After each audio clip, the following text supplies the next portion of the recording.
They were here one day, then gone the next.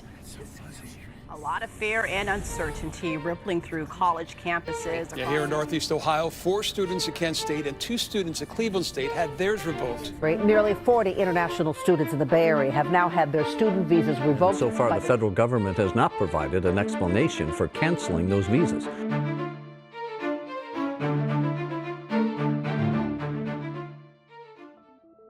I was really scared.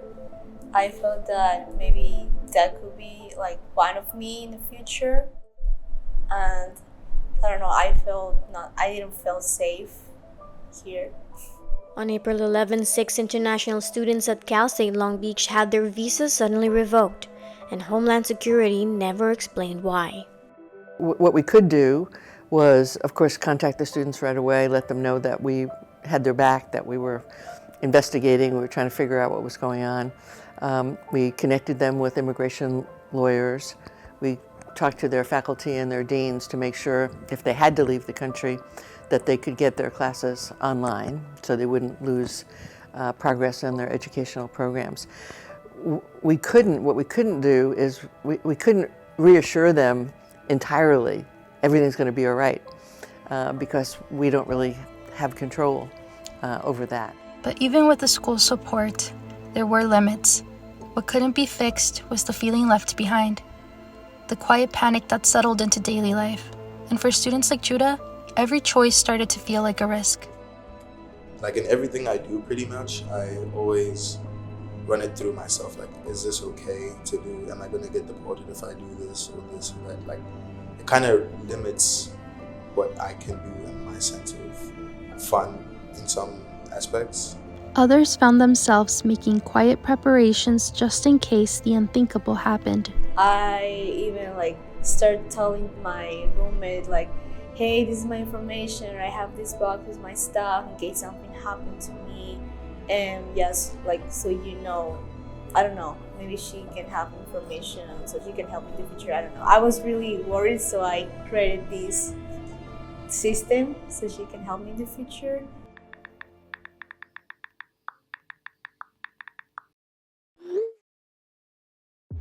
Jeet Joshi, who oversees international education at CSULB, said names couldn't be shared.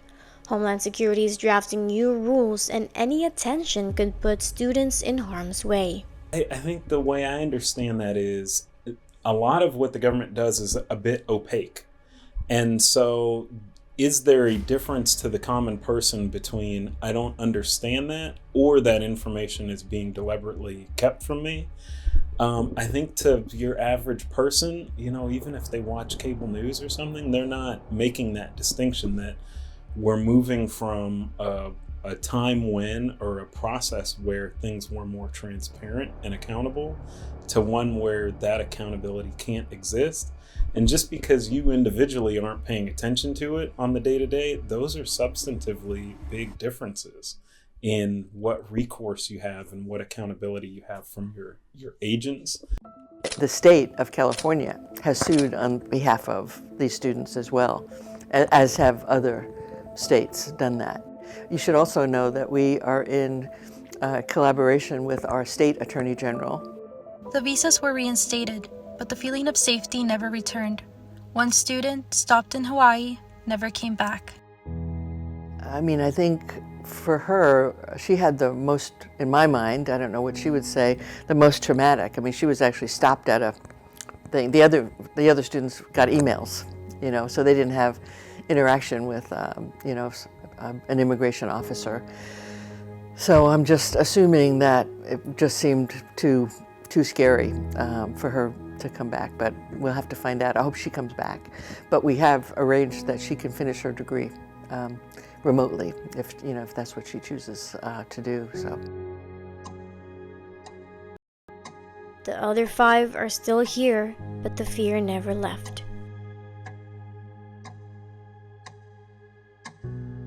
Okay, go after the bad guys, but don't go after my students.